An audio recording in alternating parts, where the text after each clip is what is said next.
Saya kadang-kadang bertanya, mengapa perzinahan tidak bisa dibasmi? Mengapa perzinahan tidak bisa dibasmi? Karena menurut Yesus zina bebas. Mengapa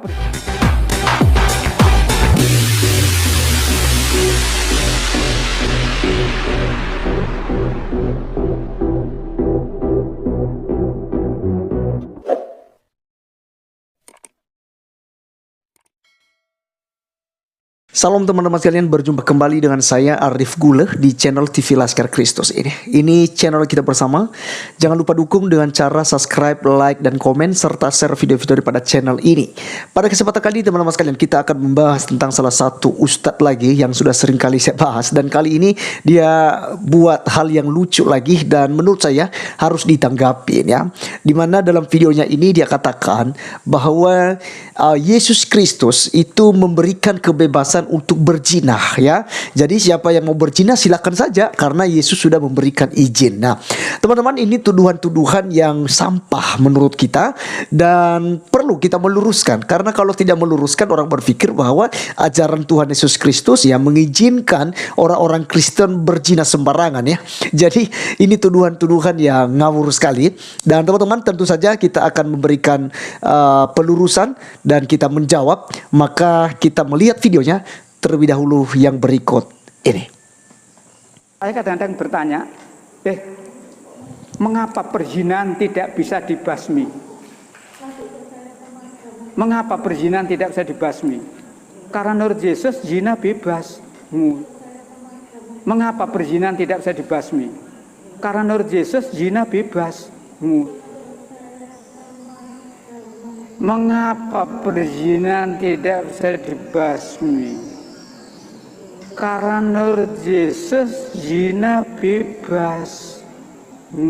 Golan sulu ya. Ini ayat. Di mana orang-orang tadi? Tidak ada Tuhan. Tidak ada yang melempari kamu. Tidak ada. Aku pun juga tidak menghukum kamu. Enak tak?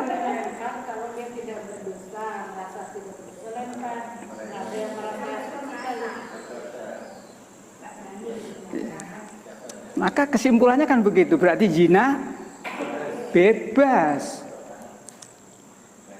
Yesus pun mengatakan, aku pun tidak. Ya, teman-teman sekalian, itulah videonya yang kita sudah dengarkan bersama, dan teman-teman bisa melihat sendiri bagaimana ya mereka ini berusaha untuk memutarbalikkan Alkitab ya, memutarbalikkan ayat-ayat kitab suci Kristen semaunya mereka. Mereka bercocok logi dan sekaligus mungkin bisa jadi dia juga mengutip ayat Alkitab ini untuk membenarkan nabinya. Kenapa? Karena istrinya begitu banyak teman-teman sekalian ya. Kalau nabinya sendiri ya mengizinkan mereka untuk banyak istri ya, atau banyak suami ya, bisa juga sebaliknya itu ya. Mereka bisa kawin 1, kawin 2, kawin 3, kawin 4 ya. Bahkan ada yang sampai 5 istri teman-teman sekalian ya. Di daerah yang saya tinggal ini, saya ada seorang haji itu punya istri banyak teman-teman sekalian ya. Itu dibenarkan dalam agama Islam. Sementara dalam agama Kristen ini kita tahu sekali ya, dan kita diajarkan untuk memang tidak boleh ya untuk berpoligami ya, karena poligami itu adalah pekerjaan setan ya, pekerjaan manusia yang menuruti hawa nafsu gitu ya. Makanya Yesus ajarkan bahwa ya harus ya satu orang gitu, karena Tuhan juga menciptakan manusia itu satu pasang teman-teman sekalian ya, Adam sama Hawa. Tidak Adam lalu Hawanya 2 orang, tidak pernah ya. Jadi semua poligami dan perbanyak istri itu adalah keinginan hati manusia itu sendiri. Padahal Tuhan tidak menginginkan hal itu. Teman-teman, kita harus menjawab apa yang disampaikannya tadi ya. Dia mengutip sebenarnya Yohanes pasalnya yang ke-8 teman-teman sekalian, mengenai seorang perempuan yang berzina. Teman, ketika Yesus mengajar, dia ya dicobai oleh ahli-ahli Taurat dan orang-orang Farisi. Jadi kalau kita kembali kepada konteks Alkitab, sebenarnya Yesus Kristus saat itu bukan sedang mengizinkan untuk berzina, mengizinkan untuk melakukan tindak perbuatan-perbuatan dursila semacam itu teman-teman. Baik, saya akan mengajak kita untuk membaca dalam Injil Yohanes pasal yang ke-8 ayat 1 hingga ayatnya yang ke-11. Saya akan bacakan supaya kita bisa paham ya. Jadi kalau kita baca Alkitab harus baca setidak-tidaknya 1 perikop ya. Oke. Ayat pertama, tetapi Yesus pergi ke Bukit Zaitun. Pagi-pagi benar ia berada lagi di bait Allah, dan seluruh rakyat datang kepadanya. Ia duduk dan mengajar mereka. Maka ahli-ahli Taurat dan orang-orang Farisi membawa kepadanya seorang perempuan yang kedapatan berbuat zina. Mereka menempatkan perempuan itu di tengah-tengah, lalu berkata kepada Yesus, "Rabi, perempuan ini tertangkap basah ketika ia sedang berbuat zina.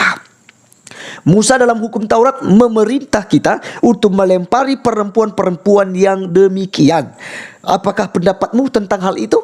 Jadi nampak sekali bahwa ini sedang mencoba Yesus Kristus, teman-teman sekalian ya. Ayat 6, mereka mengatakan hal itu untuk mencobai dia. Ya, dia di sini adalah Yesus. Supaya mereka memperoleh sesuatu untuk menyalahkannya. Ya, di sini adalah Yesus. Tetapi Yesus membungkuk lalu menulis dengan jarinya di tanah. Dan ketika mereka terus-menerus bertanya kepadanya, ia pun bangkit berdiri lalu berkata kepada mereka, "Barang siapa di antara kamu tidak berdosa, hendaklah ia yang pertama melemparkan batu kepada perempuan itu." Lalu ia membungkuk pula dan menulis di tanah. Tetapi setelah mereka mendengar perkataan itu, pergilah mereka seorang demi seorang, mulai dari yang tertua. Akhirnya tinggallah Yesus seorang diri dengan perempuan itu yang tetap di tempatnya. Lalu Yesus bangkit berdiri dan berkata kepadanya, "Hai perempuan, di manakah mereka? Tidak adakah seorang yang menghukum engkau?" Jawabnya, "Tidak ada Tuhan." Lalu kata Yesus, "Aku pun tidak menghukum engkau. Pergilah dan jangan berbuat dosa lagi mulai dari sekarang." Teman-teman sekalian, kalau kita membacakan dari ayat 1 sampai ayat yang ke-12 ini, ayat 11 ini, kita dapat menemukan bahwa Yesus Kristus bukan sedang mengizinkan untuk berbuat dosa seperti yang dijelaskan oleh Ustadz tadi ya. Jadi saya pikir gini teman-teman sekalian, Ustadz kok malah kerjaannya itu pelajari Alkitab gitu ya, baca Alkitab. Apakah Al-Quran, yaitu kitab suci dari Islam ini, tidak sempurna? Katanya kan kitab sucinya sempurna, menyempurnakan kitab-kitab sebelumnya. Padahal itu banyak kekurangan. Kenapa saya katakan banyak kekurangan teman-teman sekalian? Buktinya umat Muslim, para ustadz, ulama, kiai, haji, semua kembali kepada Alkitab. Semua kembali untuk baca Alkitab gitu ya. Jadi walaupun mereka selalu katakan bahwa Alkitab sudah dipalsukan oleh Rasul Paulus, sudah diobok-obok, sudah tulisan tangan manusia lah, tidak asli lagi gitu. Tapi untuk membenarkan argumen-argumen mereka dan nabi mereka yang dalam tanda kutip teman-teman sekalian ya, karena buat kita bukan nabi gitu ya. Muhammad bukan nabi orang Kristen karena Muhammad bukan dari Israel. Karena nabi-nabi itu harus dari Israel, tidak pernah ada dari Arab. Dan nubuatan daripada Muhammad pun tidak pernah dicatat, tidak pernah dituliskan di dalam kitab-kitab sebelumnya. Jadi orang Kristen tidak pernah percaya bahwa Muhammad adalah nabi. Oke? Baik. Teman-teman, apakah Yesus Kristus membenarkan untuk berbuat zina? Sama sekali tidak. Kalau kita kembali kepada konteks ini adalah orang-orang Farisi yang sedang mencari-cari kesalahan daripada Tuhan Yesus Kristus. Nah, kalau kita juga melihat di sini bahwa ketika Yesus melihat perempuan yang dibawa oleh orang-orang Farisi, ahli-ahli Taurat itu kepadanya, dan bahkan mereka menggunakan yang namanya argumen mengenai hukum Musa, bahwa jika ada orang yang kedapatan semacam itu harus dirajam dengan batu. Itu kita bisa melihat nanti teman-teman sekalian dalam Imamat pasal 20 ayat 10 yang berkata, bila seorang laki-laki berzina dengan istri orang lain, yakni berzina dengan istri sesamanya manusia, pastilah keduanya dihukum mati, baik laki-laki maupun perempuan yang berzina itu. Nah, jadi teman-teman sekalian, kalau kita melihat di sini adalah hukum Musa memang harus membunuh ya, harus membunuh orang-orang yang melakukan perzinahan itu. Tetapi teman-teman, kita kembali kepada hukum Tuhan Yesus Kristus adalah hukum kasih yang mengasihi ciptaannya, yang mengasihi manusia. Dia tidak menghukum karena juga belum tepat waktunya, belum waktunya untuk penghukuman. Maka tujuan Yesus Kristus membuka jalan bagaimana manusia bisa terampuni dosanya. Teman-teman, kalau kita melihat dia membungkam orang-orang Farisi, itu sebenarnya inti dari semuanya. Bukan Yesus mengizinkan untuk berbuat zina. Oke, jadi intinya adalah Yesus ya menyuruh semua orang yang sedang menghakimi perempuan itu untuk mengoreksi diri sendiri. Ya, jika kita melihat tadi teman-teman sekalian, lalu ia membuku pula dan menulis di tanah apa yang ditulis oleh Tuhan Yesus Kristus, yaitu setiap dosa dan pelanggaran yang dibuat oleh orang-orang yang sedang menghakimi perempuan yang berzina itu.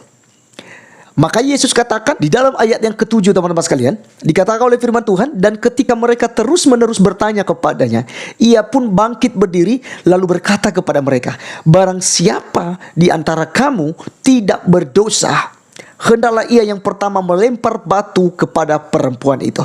Dan kita melihat teman-teman sekalian, tidak ada satupun yang berani melempari perempuan itu, karena orang-orang yang sedang menghakimi, orang-orang yang datang di depan Yesus pada waktu itu, mereka semua adalah orang berdosa. Ya, jadi dalam hal ini Yesus Kristus benar dan sangat adil dan mengasihi, sehingga dia berkata kepada perempuan itu, karena mereka tidak menghakimi pun engkau, di manakah mereka? Ya, saya pun tidak akan menghakimi, tapi pulanglah, tetapi engkau jangan berbuat dosa lagi. Jadi Tuhan Yesus Kristus memberikan pengampunan teman-teman sekalian, karena dia datang ke dunia untuk menyelamatkan orang-orang berdosa. Nah, dalam hal ini, apakah Yesus Kristus itu mengizinkan untuk berzina, baik laki-laki maupun perempuan, berzina sembarangan? Sama sekali tidak. Ya, mari kita melihat apa yang dikatakan oleh Tuhan Yesus dalam Matius pasal 5 ayat 27 sampai 28. Kamu telah mendengar firman, jangan berzina.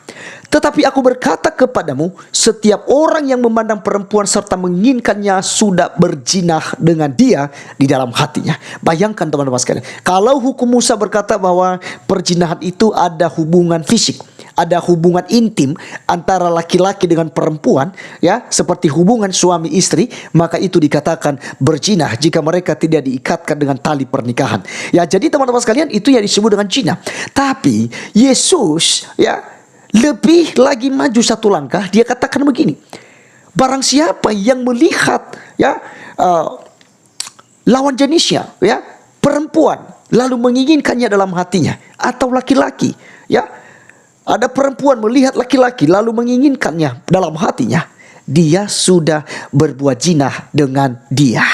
Jadi sangat jelas teman-teman sekalian bahwa Yesus justru memperketat tentang perzinahan itu. Sama sekali tidak boleh dalam ajaran kekristenan. Jadi sangat fitnah sekali kalau dikatakan bahwa Yesus memperbolehkan untuk berbuat zina, ya. Jangankan melakukan secara fisik teman-teman sekalian, memandang laki-laki saja, memandang perempuan saja, lalu kita inginkannya untuk menjadi pasangan kita, inginkan dia untuk tidur dengan kita dan macam-macam, itu kita sudah berbuat dosa. Kita sudah berbuat zina walaupun kita belum melakukannya. Jadi itu yang disampaikan oleh Ustadz tua tadi, itu sudah melanggar apa yang diajarkan oleh Tuhan Yesus. Jadi teman-teman, berhati-hatilah, karena di akhir zaman akan banyak pengejek-pengejek dan pengajar-pengajar palsu dan nabi-nabi palsu seperti kakek tua ini, ya. Jadi tidak heran sih teman-teman sekalian, ya, karena memang ajaran mereka semacam itu, suka menebarkan kebohongan, suka mengkafir-kafirkan, suka menuduh orang lain, ya, suka, ya, menghakimi orang lain, ya. Itulah ajaran nabinya, ya. Berbeda dengan ajaran Tuhan kita Yesus Kristus yang terus mengajarkan kita untuk mengasihi orang-orang di sekitar kita. Alkitab katakan, kasihilah musuhmu, berdoalah bagi mereka yang menganiaya kamu. Luar biasa sekali teman-teman sekalian. Itulah Tuhan kita, hebatnya Tuhan kita. Maka tetaplah percaya kepada Tuhan Yesus Kristus sebagai Tuhan dan Juru Selamat pribadi Anda. Saya Arif Gula undur diri. Sampai ketemu di video saya selanjutnya. Tuhan Yesus memberkati kita. Salam.